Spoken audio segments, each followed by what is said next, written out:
방송을 시청 및 청취해주시는 모든 분들 안녕하십니까? 예. 제가 지금 이제부터는 이번 방송에서는요 한번 이 하나님의 모략이라는 책을 다뤄보고자 합니다. 예. 달라스 윌라드라는 분이 쓰신 책이죠. 하나님의 모략이라는 제목으로 출판이 되었는데요. 영어 제목은 Divine Conspiracy입니다. 예, 이 Conspiracy라는 단어가 Conspiracy라고 나와 있잖아요. 예, 이 단어가 보통 이 단어는 이제 어떤 음모, 계략, 음모 내지는 계략이라는 뜻으로 해석이 되는데 부정적 의미를 함축하기도 하는 단어가 이 디바인이라는 단어와 같이 쓰이는 게 재미있고요. 하나님의 모략이라는 제목으로 번역한 것도 재미있는 것 같습니다. 이 저자는 달라스 윌라드라는 사람으로서 저도 예전에 이분이 쓴 Spiritual Discipline이라는 그러니까는 한국어로 번역을 해보자면 영적인 훈련? 영성훈련? 영적 훈련으로 번역해 볼 수 있을까요? 그 책을 신학교 시절 수업 교재로 읽은 게 기억이 납니다. 예. 여러분 아시는 것처럼 제가 이제 이런 책을 다룰 때는 이 책에서 인상적인 내용을 제가 읽어드리고 그 다음에 제가 느낀 부분 아니면 하게 된 생각이나 이런 부분에 대해서 나누는 식으로 진행이 되죠. 그죠? 같은 포맷으로 제가 이제 진행을 해보도록 하겠습니다. 일단 이 겉표지 중간 부분에 나온 대목이 인상적입니다. 제가 읽도록 하겠습니다.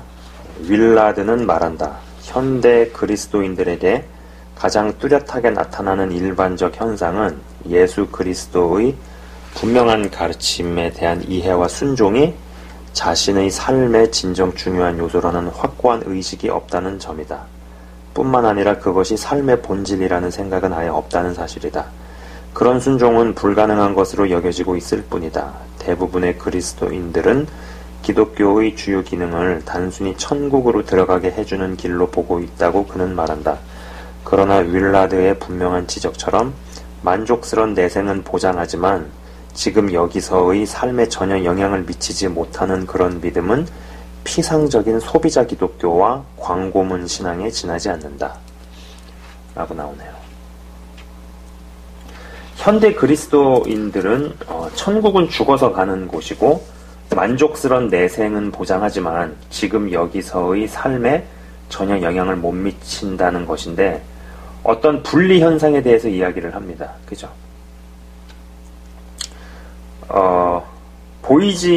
보이는 세계와 보이는 세계, 그는 보이지 않는 세계.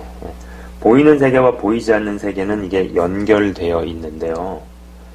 보이지 않는 천국은 죽어서 간다고 하지만 정작 지금 여기에서의 삶에 영향을 미치지 못하는 그러한 믿음은 소비자 기독교 내지는 광고문 신앙이라 이야기를 하고 있네요.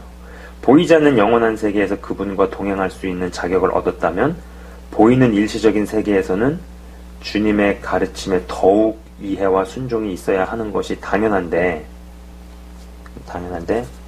지금 그리고 여기 그 다음에 나중 거기 여기가 연결이 끊어져 있다. 이것에 대한 문제 제기를 하고 있습니다. 그렇죠? 자, 계속해서 제가 보도록 하겠습니다.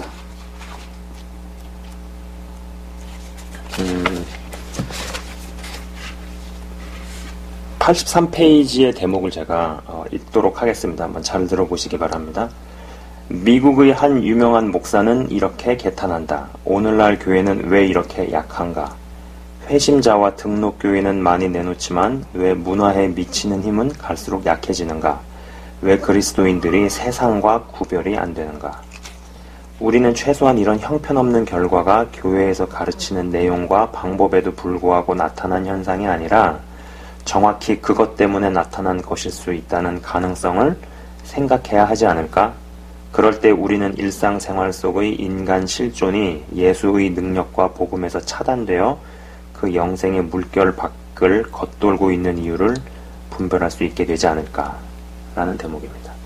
교회에서 가르치는 내용과 방법에도 불구하고 나타난 현상이라기보다는 정확히 그것 때문에 나타난 것일 수 있다는 가능성이라는 대목이 인상적입니다. 조금씩 무언가가 침투해 오면서 오랜 시간에 걸쳐 자리를 잡고 또 타협을 하고 구조적으로 성령의 역사는 막히게 되고 교회가 화석화되어 가고 정확히 그것 때문이라면 그에 해당하는 내용과 방법이 바뀌어야 하겠죠. 진지하게 생각해야 할 대목입니다. 자, 그 다음에 이제 88페이지의 부분입니다. 제가 읽도록 하겠습니다. 오늘날 복음주의 진영의 가장 영향력 있는 저자 가운데 한 사람은 존 맥아더이다. 그는 예수 그리스도의 가르침에 순종할 마음이 없다면 또한 그분께 대한 구원의 믿음도 가질 수 없다는 입장을 옹호해 왔다. 그분을 주님으로 받아들여야 한다는 것이다. 여기서 주되심 구원이라는 말이 나왔다. 존 맥아더 목사님은요, 이 정석적으로 설교를 하시는 목회자로 알려져 있죠. 예. 어떤 면에서는 사실 좀 서늘하기도 합니다. 예, 굉장히 서늘하게 타협이 없이 정말 성경에 완전히 기반을 두고 정석적인 메시지를 전하시는 분으로 많이 알려져 있죠. 읽어드린 대목에 예수 그리스도의 가르침에 순종할 마음이 없다면 또한 그분께 대한 구원의 믿음도 가질 수 없다는 입장을 옹호해 왔다는 대목이 가장 와닿습니다. 사실 순종이 정말 중요해요. 순종. 참 다 여기서 많이 이제 걸리는데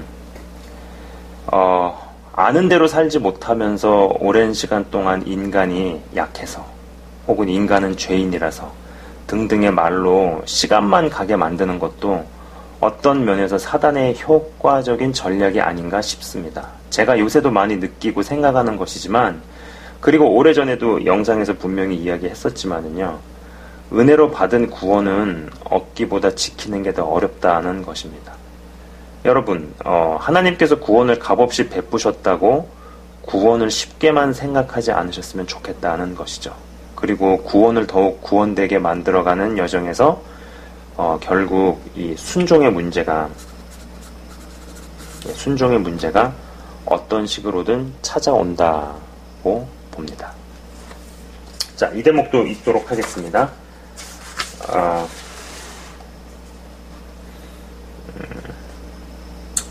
하나님이 하시는 일과 우리 삶의 내용을 무관하게 여기는 의식은 대다수 현대 그리스도인들의 실존에 있어 근본적 오류다. 그들이 믿게 된 바는 이렇다. 하나님은 우리 마음을 검사하여 우리가 특정 구속 이론을 사실로 믿고 있음을 보시고는 그리스도의 공로 구좌의 신용을 우리에게 전가하셔서 우리의 죄 부채를 말소해 주신다는 것이다. 설사 우리가 현실의 다른 모든 일들에서 하나님만 빼고 다른 모든 것을 믿는다 해도 그분은 어찌된 이유인지 위의 내용만으로 족하게 여기신다는 것이다. 사후의 삶에 대해서는 그리스도를 믿지만 오늘의 삶에 대해서는 믿지 못하는 것, 영원한 운명에 대해서는 그분을 신뢰하지만 그리스도인의 삶에 관련된 일에서는 신뢰하지 못하는 것, 그것이 어떻게 가능한 일인지 아직 수수께끼로 남아있다. 그것은 과연 가능한 일인가? 천만부당한 말이다. 하나의 생명 안에서 그럴 수는 없다. 제가 처음에 읽어드린 부분과 많이 매치가 되는 일맥상통한 이야기를 하고 있습니다. 그죠? 하나님이 하시는 일과 우리 삶의 내용이 무관할 수가 없죠. 하나님을 제대로 믿으면 그분을 빼고는요, 내 인생이 해석 자체가 안 돼 버립니다. 이게 맞죠. 혹 어떤 분은 예수 제대로 믿는 사람이 어떤 특정 영역은 신앙과 분리해야 한다는 식의 사고방식을 갖고 있는 것을 봅니다. 그런데 그것이 말이 안 되죠. 내 안에 계신 성령님으로 인해 사람이 바뀌면 그 바뀐 사람이 접촉하는 모든 것은요, 뭐 자신이 하는 일이든 만나든 사람이든 주변 상황이든 환경 등등 모든 것들에 성령님으로 인한 어떤 것이 투영되어야 하고 나타나야만 합니다. 사회는 반기독교적으로 변해가는데 사회 참여하지 말고 교회에서만 예배드리고 교회에서만 머물러라는 가르침은 그럴싸해 보이지만 그것이 결코 바르다라고 말할 수 없다라는 것이죠. 자, 이 대목을 읽어드리겠습니다. 109페이지네요. 자, 한번 잘 들어보시기 바랍니다. 그리하여 우리에게 남은 결과는 이것이다. 하나님 나라의 자원이 인간 생활과 여전히 분리되어 있는 것이다. 인간 생활과 기독교 제자도의 복음은 없고 죽음을 위한 복음 아니면 사회 참여를 위한 복음만 있을 뿐이다. 인간의 영혼은 인생의 광야에서 시들어 죽도록 방치되어 있는 채 말이다. 창조 때에 의도된 환경, 곧 살아있는 영생의 나라로 인도하는 이가 없는 탓이다. 자, 하나님 나라의 자원이 인간 생활과 여전히 분리라는 대목과 또 인간 생활과 기독교 제자도의 복음은 없고의 대목을 유심히 보게 됩니다. 한 가지 분명한 것은 하나님 나라는 여기 그리고 지금 그리고 여기라는 것이죠. 저는 영상에서도 여러 번 이야기를 했지만요, 또 이야기합니다. 육신을 입고 사는 상태에서 하나님 나라를 부분적으로 경험하고 누리고 살다가 죽어서 진짜 하나님 나라로 간다고 여러 차례 걸쳐서 이야기를 했죠. 그죠? 육신을 입은 상태에서 하나님 나라와 상관없이 전혀 경험도 안 해보고 누려보지도 못하다가 난 죽어서 하나님 나라를 가겠다는 사고방식은 제 귀에는 구원이라는 주제로 도박을 걸거나 장난질을 하겠다는 것으로밖에는 들리지 않습니다. 저에게 얼마나 어떤 사람들이 임시로 맡겨질지는 모르나 저는 육신의 삶과 영혼의 삶을 분리해서 가르치고 싶은 생각이 없고요. 지금까지 그런 적이 없습니다. 앞으로도 육을 입은 상태에서 하나님 나라를 부분적으로 경험을 하고 누리고 살다가 그것이 더 발전을 하겠죠. 영적으로 깊어지고 자라는 것은 무한대거든요. 그죠? 그러다가 더 누리고 살아내는 부분이 더 깊어지고 많아지다가 어느 시점에서 육신의 삶이 끝나면 죽어서 진짜 하나님 나라를 간다고 계속 이야기를 하고 가르칠 것입니다. 육을 입은 상태에서 어떻게 사느냐가 육을 벗고 나서 어떻게 살지에 큰 영향을 끼친다는 것이죠. 그리고 저는 구원을 하향 평준화, 하향 평준화 시키고 싶은 생각이 없다라는 것입니다. 상향 평준화 시켜야 영적으로 크게 성장하는 육신을 입은 상태에서도 천국을 부분적으로 누리고 경험하지만 그 누리고 경험하는 몫이 또 큰 자가 등장하지 않겠어요? 하향 평준화? 아니요. 상향 평준화 시키고 싶다라는 것이죠. 자, 이 대목도 읽도록 하겠습니다. 제가 페이지를 펴도록 하겠습니다.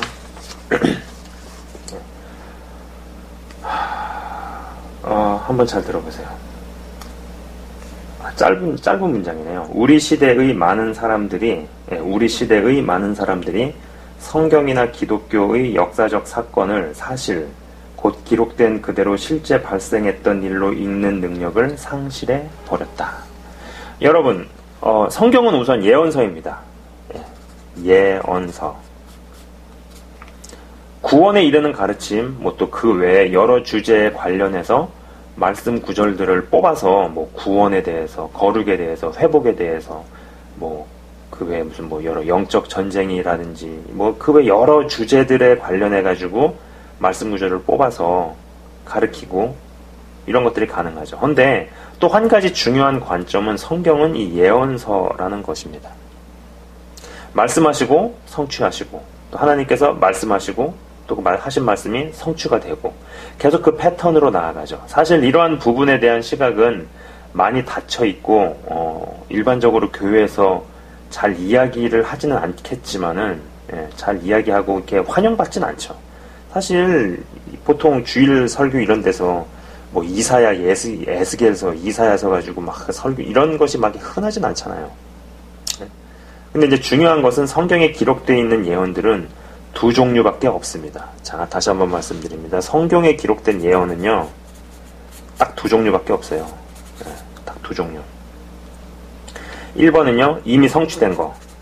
그 다음에 2번은 앞으로 성취될 거. 네. 1번은 이미 성취된 예언, 2번은 앞으로 성취될 예언. 딱 이 두 종류밖에 없다라는 겁니다. 앞으로 성취될 것들에 대해서 제대로 알고 분별을 해야 앞으로 진행될 역사를 예측을 하고 미래를 준비할 수 있죠. 사실 제대로 된 리더십을 발휘하지 못하는 이유가 성경을 보는 관점에 있어서 예언의 선포와 성취의 대목에 막혀 있었기 때문이라는 생각을 해봅니다. 자, 다음 대목을 읽도록 하겠습니다. 잘 한번 들어보세요. 인간 생활의 가장 소중한 것들은 거의 언제나 눈에 보이지 않기 때문이다. 그것은 꼭 하나님을 두고 말하지 않더라도 사실이다. 이 말이 정말 맞죠. 가장 중요하고 소중한 것들은 절대로 눈에 보이지 않습니다. 보이지 않는 세계가 보이는 세계를 지배하고 다스린다고 봐야 하죠. 예. 보이지 않는 영적 세계가 보이는 물리적 세계를 지배하고 다스리고 또 강력한 영향력을 행사합니다. 뭐 또 그뿐인가요? 보이지 않는 세계에서 먼저 일이 벌어지죠. 그러고 나서 그 벌어진 일이 보이는 세계에 투영이 되고 반영이 됩니다. 이는 세상도 아는 바이죠. 여러분이 어디를 가시다가 어떤 건물이 있는 것을 보면 저 건물이 들어서기 전에 어떤 이의 머릿속에 여기에 건물을 짓자는 생각이 먼저 왔죠. 이것으로도 보이지 않는 세계에서 일이 먼저 벌어지고 그 뒤에 보이지 않는 세계에서 벌어진 일이 보이는 세계에 반영이 됩니다. 좀 더 이야기해 봅시다. 여러분의 마음과 생각이 주안에서 바뀌게 되면 그것이 여러분을 둘러싸고 있는 상황과 환경에 반영이 될까요? 안 될까요? 보통 이것을 두고 상황보다 크신, 문제보다 크신 하나님이 비로소 보이기 시작할 때 뭐 문제는 문제도 아니게 된다는 말을 합니다. 그리고 실제로 나를 둘러싼 상황이나 환경, 그리고 문제들의 변화가 일어나죠. 변화는 둘 중에 하나입니다. 문제가 해결이 되든지 아니면 크신 하나님으로 인해 내가 문제보다 커지는 일이 발생하죠. 더 이상 그 문제가 아니게 되는, 내가 바뀌든지 문제가 해결되든지 하여간 뭔가 벌어져도 벌어진다라는 겁니다. 작은 일을 제대로 해결하는 방법이 어떤 면에서는 그 일보다 훨씬 더 큰 일을 하다 보면 그 과정에서 작은 일은 저절로 해결된다는 것입니다. 미적분을 푸는 학생이 사지선다 덧셈, 뺄셈, 곱셈, 나눗셈 문제를 못 풀 리가 없죠. 먼저 그 나라와 그 의를 구하라. 그리하면 이 모든 것을 너희에게 더하시리라는 말씀이 있습니다. 하나님의 나라보다 큰 것은 없습니다. 만약에 하나님의 나라보다 큰 것이 있으려면 그 배후가 하나님보다 커야 하는데 온 우주 만물에 그런 게 어디 있겠어요. 그렇게 어떤 면에서 내 문제의 진짜 해결과 내 인생의 진짜 돌파구는 제대로 하나님의 나라를 구하고 또 그 일에 헌신하는 것이 진짜 제대로 된 답이라는 것입니다. 내가 무엇을 하던 말이죠. 헌데 오랜 시간을 예수님을 믿어도 개인 구원이나 가정 복음화, 이 개인 구원 플러스 가정 복음화,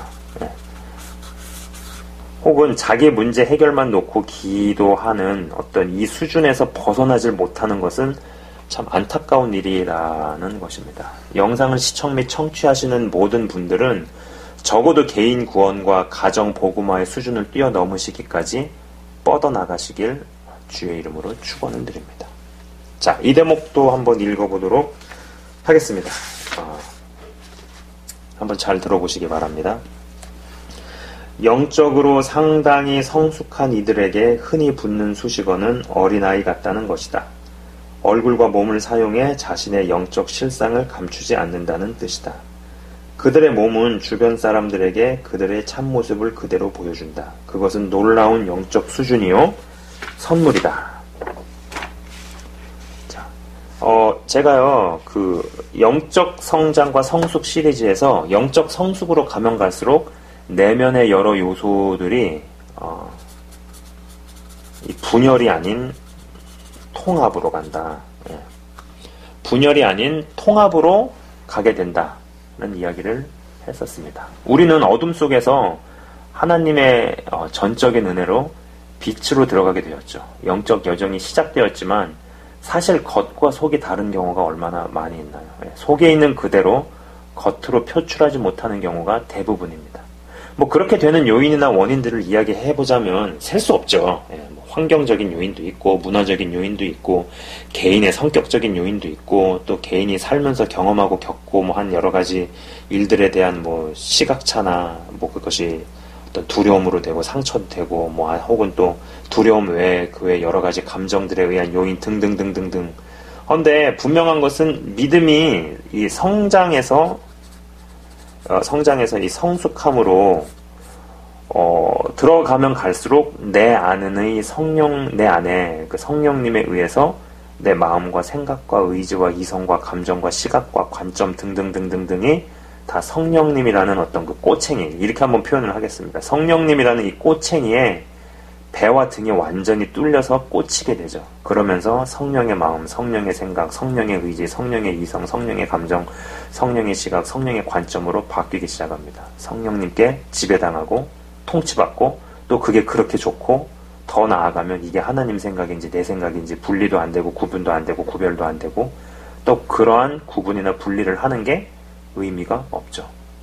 여러분, 저는 진짜 행복이 진정한 내면의 모든 요소들의 이 통합에서 온다고 생각을 합니다. 이게 안 되면은 어떤 기준에서 무슨 일을 하든지 간에 그 사람이 정말로 행복을 경험을 하는 게 불가능하다라는 것이죠. 그런데 지금 제 이야기는 예수님을 믿은 지 꽤 시간이 지났고 상당히 믿음이 있다고 이야기하시는 분들 중에서도 고민하고 또 잘 안 되고 때로는